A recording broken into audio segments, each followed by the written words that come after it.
Hey, this is Jim from Jim's Body Shop. Welcome to our world. This is Bobo in his usual position. Today we're working on a 2012 Ford Edge. And 2012 cars shouldn't really be this rusty yet, but they are. So this is a little patch, little chunk that we cut out of the quarter on this Edge.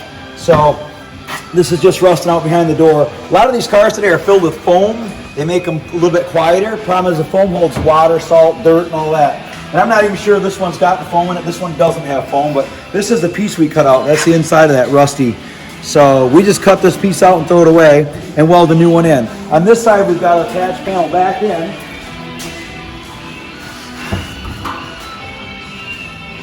So he's got it spot welded in. We have to finish weld this, and then we'll finish that off with filler and paint the quarters. So this is the only way to fix these cars. A lot of guys are just saying, kiss it with a sandblaster and put some mud in it. That doesn't work. You got to cut the metal out of it and get new stuff in. So we do lots of this on rockers and cab corners for box, pickup trucks, and you know, we do cars too. So nobody likes doing rust repair, but if you do it right, you should get some longevity out of it, a few years, and make your car nice again. So nobody wants to drive around in a yucky looking car that has that bubbling on the side of it. So if you need some help with your rust, stop by our shop or give us a call, 989-386-3600. Thanks for watching.